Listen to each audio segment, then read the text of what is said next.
This episode of The Reality Check is brought to you by HelloFresh. Forget takeout. HelloFresh delivers all the ingredients for delicious, healthy meals anyone can prepare at home in less than 30 minutes. And HelloFresh is giving our Canadian checkers 50% off their first order. Go to hellofresh.ca and use promo code REALITY50 to get 50% off your first order. That's hellofresh.ca, promo code REALITY50. This episode of The Reality Check is brought to you by FreshBooks. FreshBooks is a ridiculously easy-to-use cloud accounting software for small business owners that saves you time and gets you paid faster. Now used by over 10 million people worldwide. For your free 30-day trial, go to freshbooks.com/therealitycheck and enter Reality Check in the How Did You Hear About Us section. This is your reality check.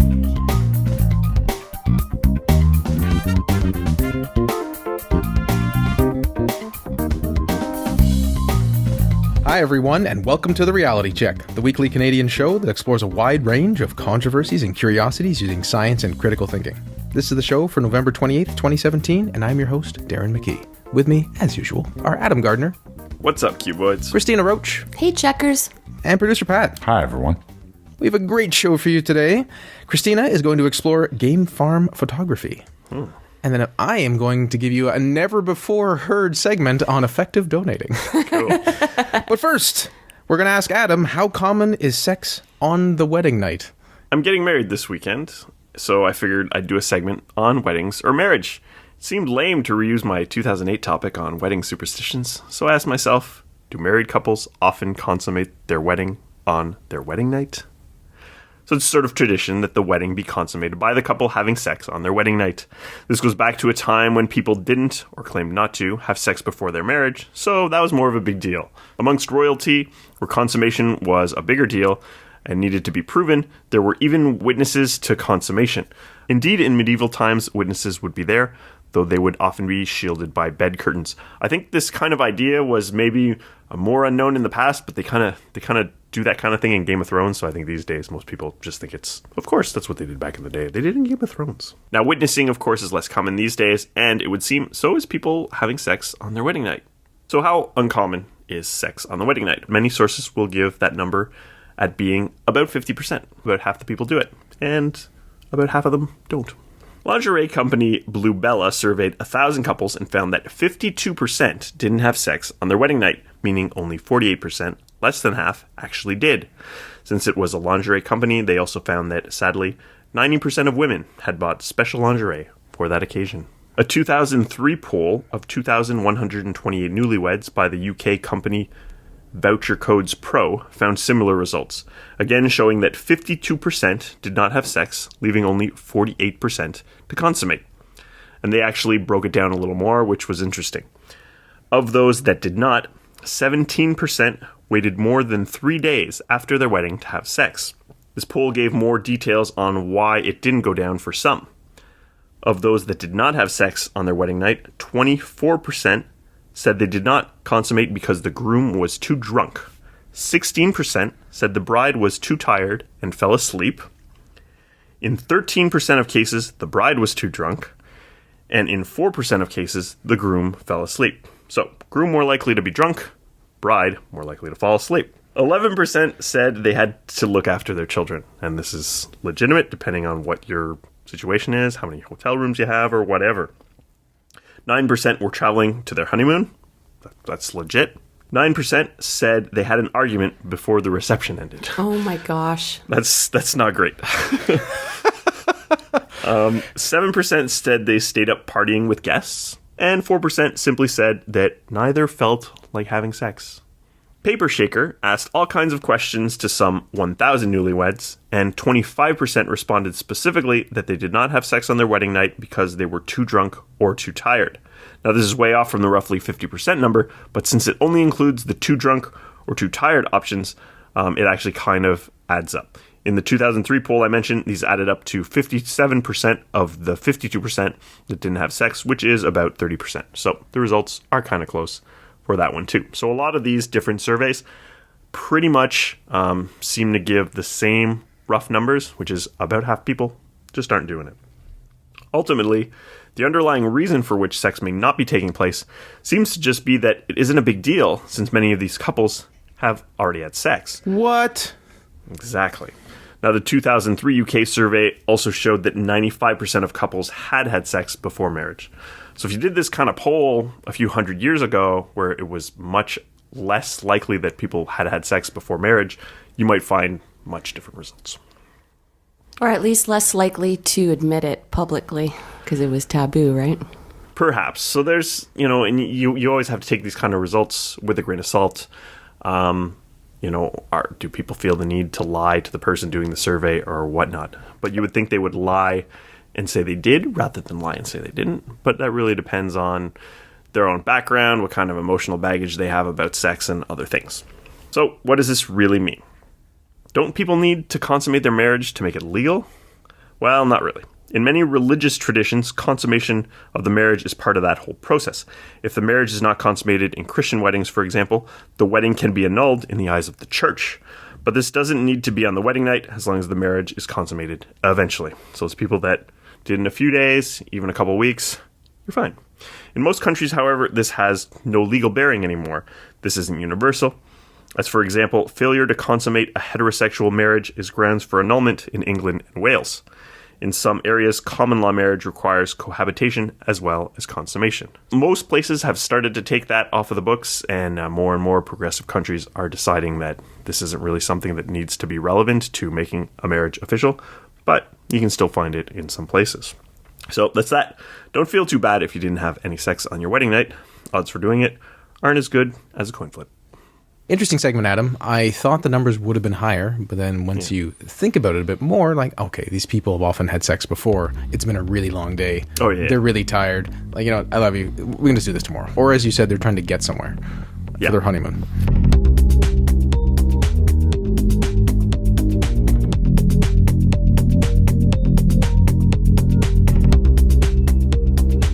Speaking of magical moments like weddings and photos that people take, game farm photography.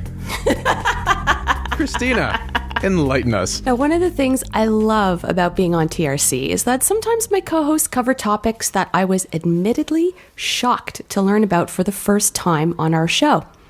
There's Darren's eye-opening segment on episode 343 about the disturbing side of voluntourism. Pat's coverage on episode 410 of bogus bomb detectors being used in Iraq. And of course, there's episode 413 where Adam determines if Scrooge McDuck could swim in his money bin. Now, if you haven't heard how that one pans out, that episode also features Dr. Stuart Robbins, so I highly recommend it. Now, it's not every day that a headline stops me in my tracks, but here it is. Love wildlife photos? There's a good chance they weren't shot in the wild. Wait, what? The piece by Selena Chang on Game Farm Photography ran in Quartz earlier this year. After digesting the title, I felt a bit foolish. How did I not know about this until now? So, do you guys remember seeing photos on the interwebs earlier this year of a grizzly bear fighting a pack of wolves over a deer carcass on blood-stained snow? Actually, I do not. I don't, but I wish I had. Since you didn't, I took the liberty of putting the photos, pasting them in our show doc for a sec. So I want you guys to just look at them before I continue. And checkers, I'll post those links in the show notes at trcpodcast.com so you can follow along too.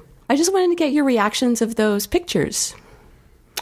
Pretty dramatic and vivid and close. Like from the photo, it looks like a very close image of a wolf fighting a bear, and there's blood in the snow. Yeah, these are pretty extreme. I mean, now that you kind of planted the seed for me thinking they're fake, I'm starting to look for like things that don't add up. But if I hadn't thought that, I would have thought like, yeah, this is a crazy wildlife situation here. Right.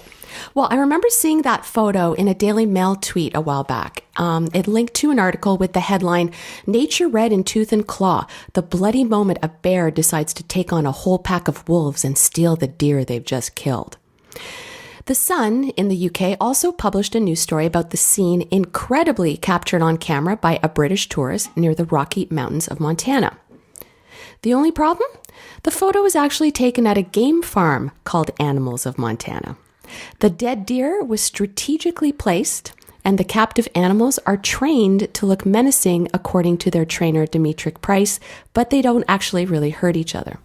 So they're actually not going for the deer. Like that part of the training kind of surprises me. Like, you put a fresh cut of meat right in front of these wolves, and they're just like, all right, I'll pose for the camera. That's cool. Well, I'm not sure what happened to the deer post photo shoot, but it was staged. Yeah, okay. Nature lovers shared it over 11,000 times, and probably a lot more since the article was published. Now, as I scrolled down through the piece, I was surprised to see these incredible National Geographic-esque shots of wildlife juxtaposed to the real behind-the-scenes photo of the same shot.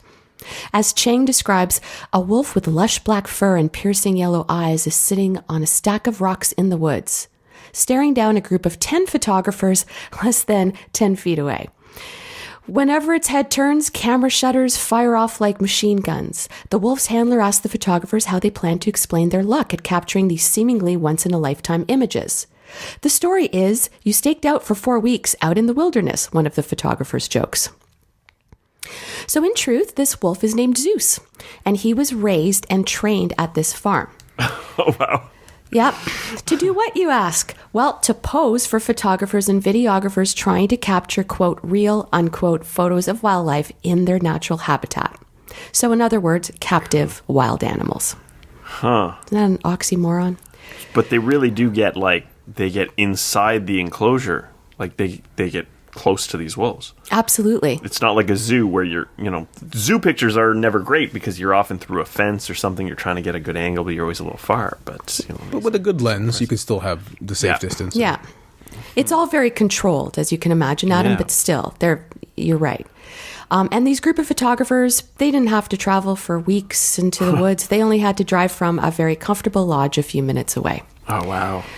Minnesota Wildlife Connection houses a black bear, a 2,000-pound bison, 5 cougars, 20 wolves, 46 foxes, and various smaller animals. Zeus's handler, 20-year-old Mackenzie Greenlee, who runs the farm with her dad Lee, grew up with coyote and wolf cubs sharing her bed. I just want to briefly describe one of their group photography workshops so you get the idea. So to your point, Adam, a pack of juvenile wolves are unleashed to run toward Mackenzie, who stands about 100 feet away out of photo range.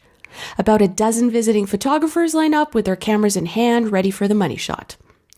Mackenzie rewards the wolves with frozen pieces of meat, and she also helps photographers get the perfect close-up shot of wolves or cougars by staging the animals, like on a rock or whatever. Of course, my first thought was, how much do people pay for this? A 2-day workshop like the one the writer visited costs $1,000. They also have private sessions, and rates vary depending on the animal. So a wolf, bear, cougar, bobcat, deer, etc. may cost $225 per photographer per hour, while a mink, skunk, woodchuck, and the like cost $140 per photographer per hour. Or there's the a la carte wolf pack on deer carcass workshop, which will set you back $425. The farm's clientele varies from commercial photographers to documentary or TV crews to hobbyists.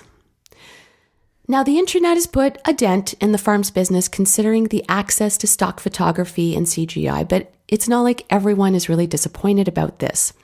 These farms may be convenient for commercial photographers whose photos and footage get placed in ads, but are otherwise controversial not only because of the insincerity of the photography, but the animals' welfare.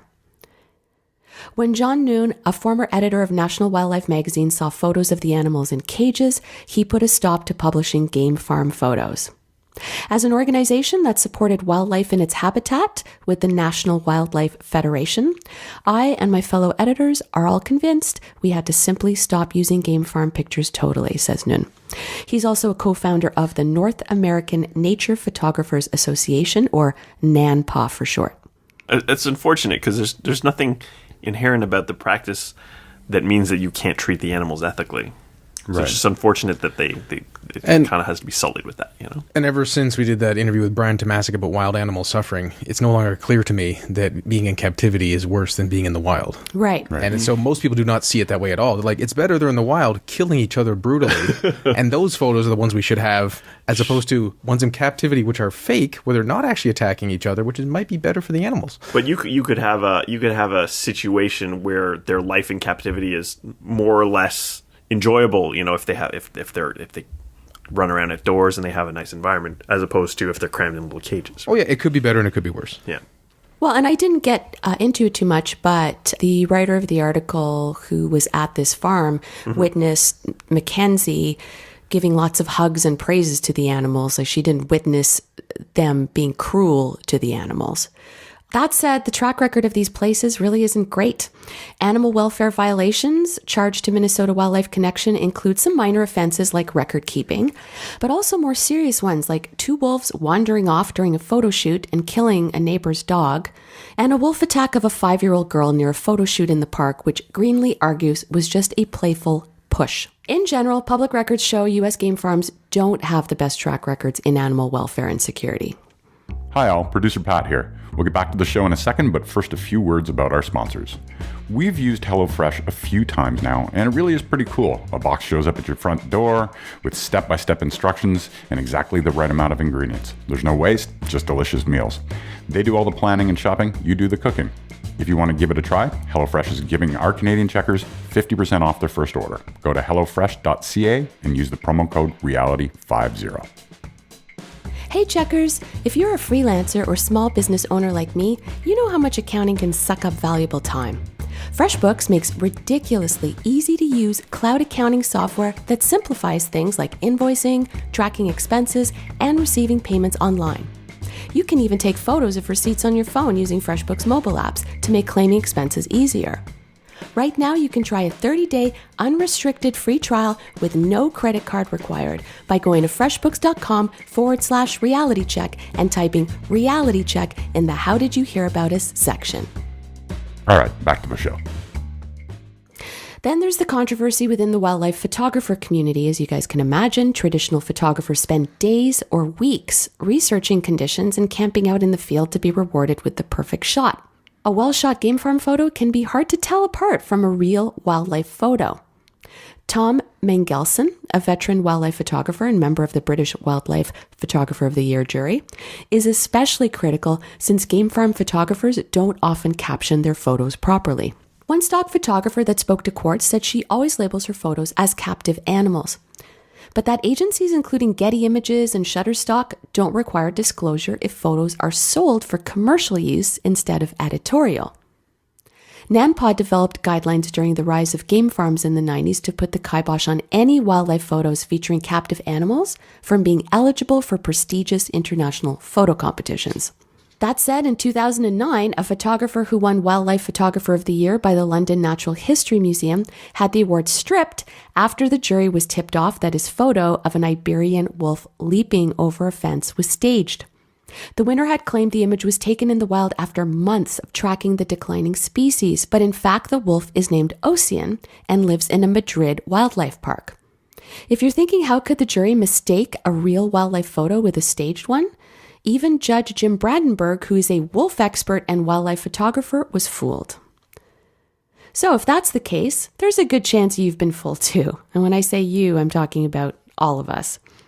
BBC came under attack in 2011 for failing to disclose during the program or the credits that some of the footage was filmed on specially designed sets, although their official byline for Nature program states, quote, "Audiences should never be deceived or misled by what they see or hear." I remember something about that, Christina. Yeah, it was pretty disturbing when we all found that out. Well, even National Geographic, Darren, used Greenlee's wolves in 2013 for a documentary series called The Savage Line. And this claim was confirmed by a couple of the production crew, but when Quartz made repeated requests for comments from the channel or its executive producer, crickets. That's the sound they heard. So there you have it, checkers. More evidence that we literally can't believe anything we see. Yeah, very interesting. Now I wonder, like, if I see something in a magazine, I probably would have assumed it's real. But if I saw a wolf in a movie, I would always assume that that's somehow fabricated or controlled, right? Even gorgeous productions like Planet Earth 2, Yeah. I don't think any of that is staged for the most part, but they have so many cameras in so many places that I'm pretty sure the narrative they tell you is a bit fudged. Sure. to So they make could it shoot work. it over 3 days and then try to weave it together. But they do it behind the scenes. Like, we spent 4 months getting these 10 seconds of footage. Yeah. Wow. Well, and they actually do show you the footage of them getting the footage, so you can see the links that they went to get some of those shots. But as I mentioned, editorial is different than commercial use. So there's no, a lot of these companies, you don't need to disclose the fact that that the shot is a captive animal if it's used for commercial purposes. But for instance, that Daily Mail piece, the guy was pretty much lying about where he took the photo. So they took him on his word and printed these shots and came up with this amazing narrative about the grizzly bear and the pack of wolves fighting over this deer. And it was just complete BS.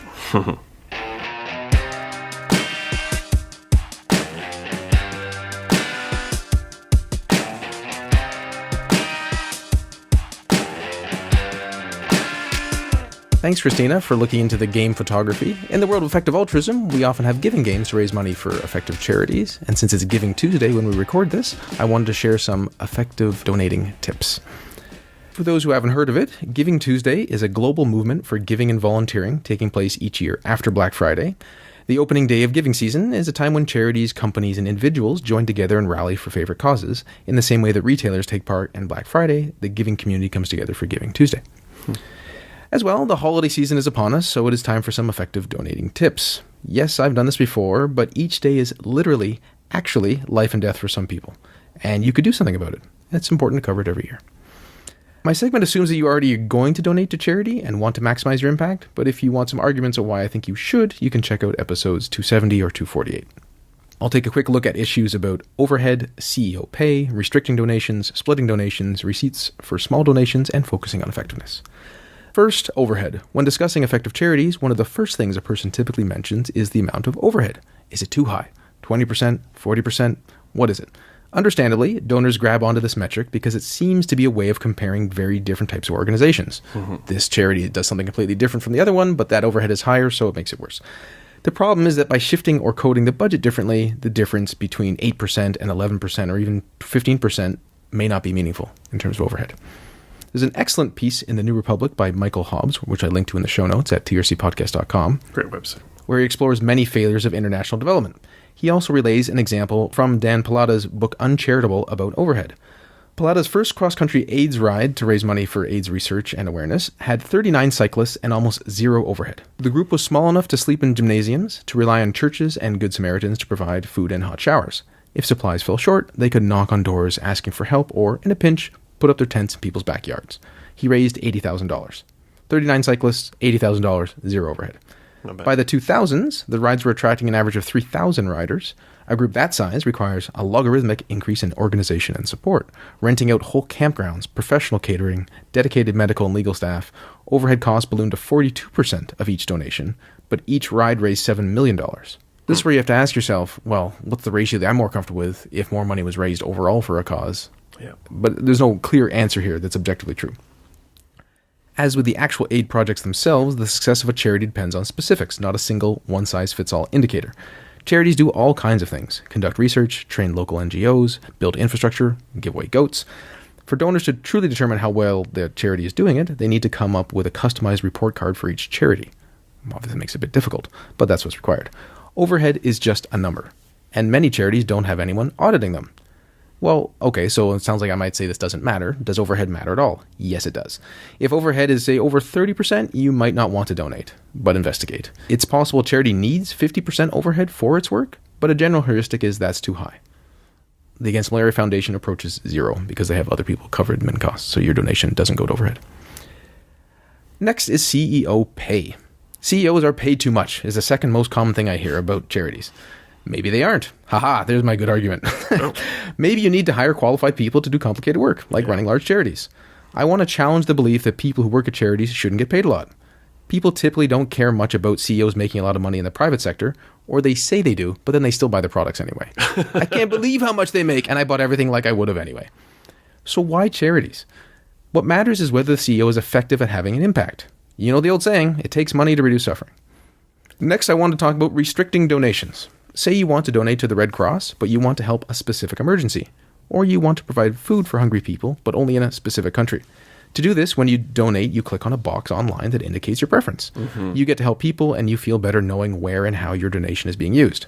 The problem is that the landscape of needs and ability to deliver goods can change, and when a donation is earmarked, the organization loses flexibility in optimizing its efforts. Given that you trust the charity enough to give them money to deliver a specific good, it isn't too much of a reach to ask you to trust them to determine the best way to spend your money. If you already think they're doing good work, trust them to do it in the best way they see fit. Somewhat relatedly, splitting donations. Some people think it always makes sense to have a diversified portfolio, whether in investment or charitable giving. Not quite. In the world of mathematics, 20 donations of $5 is the same as 5 donations of $20. But that's not how the actual world works because of transaction costs. If each donation requires some sort of transaction costs, paperwork to be shuffled, banking to occur, the more of these you have, the more transaction costs there'll be, because they're often not a percentage, but a fixed fee. As an extreme example to illustrate the point, assume there's a 25-cent fee when you donate that the bank takes from the charity. If you donated 25 cents to 100 charities, zero money would go to any of them. Yeah. Another one I find interesting is when people don't get receipts for smaller donations. I think this is a huge mistake that continues under the guise of nobility or something like that. I think people think, I just gave $10 at a fundraiser, I don't really need a receipt because the amount is so low. Although in this case, usually you have to give more than $10, but that's what they tend to think. Well, if you make enough money and live in a place where there are tax deductions for charity, you can get, say, 35% back in places like Canada. That means if you happen to donate $20 and you have a receipt, you'll get $7 back. So in this case, $20 costs you $13. Alternatively, $10 costs you $10. Yeah. So you're like, well, for you could give $3 more out of your pocket and the organization actually gets $10 more? Oh, yeah. Something to consider. Again, it's about effectiveness, not like, oh, I didn't want a receipt, I don't need the credit. Like, just take the money and then donate more. Yeah. Interesting. Another tip is we often give to things that advertise well instead of what is most effective, so focus on what is most effective. Many organizations put out glossy publications with nice photos, but how do you know if what they're doing actually works? Perhaps instead of just happening to come across something on Facebook, it is wise to find out if a charity actually helps the world. Does the organization do randomized controlled trials or supports interventions backed by them? It is not enough to say X group received Y amount of money. What did it actually do? Did it improve their lives? How do you know? You want some sort of metric that indicates this positive thing wouldn't have happened without the intervention provided by the charity. And that's very hard for most charities to demonstrate. The primary message through all this is to focus on cost effectiveness, both for the charity and yourself. How much good can the charity do for every dollar I donate? How can I be the most effective with each dollar I donate? Now, I've mainly focused on charitable donations, but a lot of this could be ported over to volunteering time. In terms of the effectiveness of volunteering, does the organization do the right thing? Do they actually need your skill set? Don't just do empty volunteering because you think it feels good and you think they need you. You could be making it worse for both of you. Charities respond to donors, so the more donors that push them to provide detailed methods and descriptions of how their interventions actually work, the more they'll actually do it. Now, what can you do if you truly don't know where to start? Please go to givewell.org. They are a charity that evaluates other charities. They are highly rigorous and have been doing this for years, as you may have heard me if you listen to the show for years. You could spend hours on their website. For the moment, though, I want to highlight that they just released their top charities of this year, and the Against Malaria Foundation is again their top choice. It's important to note it isn't that malaria is the biggest problem in and of itself in the world. It is that it is the most effective problem to address given the scale, the current attention it receives, and whether this organization can use more money effectively. And it can. Darren, from your perspective, knowing quite a bit about this, would you say that GiveWell is the go-to place as opposed to some place like Charity Navigator or The Life You Can Save? Great question, Pat. I think, yes, GiveWell is superior to both of those. I think The Life You Can Save is far better than Charity Navigator. I think Charity Navigator has some almost conceptual problems by how they approach this. They don't seem to really focus as much on effectiveness. They focus a bit too much on overhead. They started to come around a bit, but they're really not fans of effective altruism at all. And I don't agree with their reasoning, and I think they did a poor argument about it. So I don't support Charity Navigator in any way. Did you not cover this on the podcast? Yes, Pat, in good memory. I covered it in 273, but the blog post I wrote is a bit more detailed. I think it's awesome that you bring this up every year, Darren. It's always a great reminder for all of us, and it's especially good for any listeners that are new to the show and haven't heard you talk about effective altruism or charitable giving, and seeing as it's Giving Tuesday. Perfect. Thanks, Christina. And if you don't like it, get used to it because he's going to do it every year. Anyway. Yes. You could listen to all the back episodes in a row. It's just people often donate to charities. Why not have a larger impact? You've certainly influenced me in that regard quite a bit. And even with purchases that in the past I may have not thought twice about, I'll look at and I just can't justify paying a certain amount of money for some sort of fashion item when I know what good that money could do in people's lives. I know it sounds silly and we have to live our lives and enjoy our lives, but I really have changed a lot of my habits around spending and how I look at certain consumer purchases. So it's a very common thing for me now to, faced with giving a gift, buying malaria nets for someone. Yeah. Fantastic. Wonderful. Because often we feel compelled to buy a $5 or $10 gift for someone that they don't really need and they don't really want and they don't want to do. And it really is amazing the opportunity people have to have a great impact in improving the lives of others. And thanks for joining us once again. Adam explored whether people have sex on their wedding night, and it seems like only half of them do. Christina explored the world of game farm photography and showed that many pictures you thought might have been in the wild may have been not in the wild with captive animals. And finally, I gave you some effective donating tips, as I tend to do every year. There's really easy, simple ways to maximize your donation to help the world. Until next week, think better to act better. Peace out, cuboids. Stay classy, not smartassy. I hope everything goes great with your wedding this weekend, Adam. The rest of the crew will be taking the week off for Adam's wedding, but I'll come at you with a mashup. Congrats, Adam. Thank you, and thanks for the vacation, Pat. Good night, everyone. For show notes or to discuss this episode, visit our Facebook page and website at trcpodcast.com. For general inquiries or to send a topic or parody suggestion, email info@trcpodcast.com. Help support the show by leaving a review on iTunes and liking us on Facebook. Follow us on Twitter at @TRC_podcast.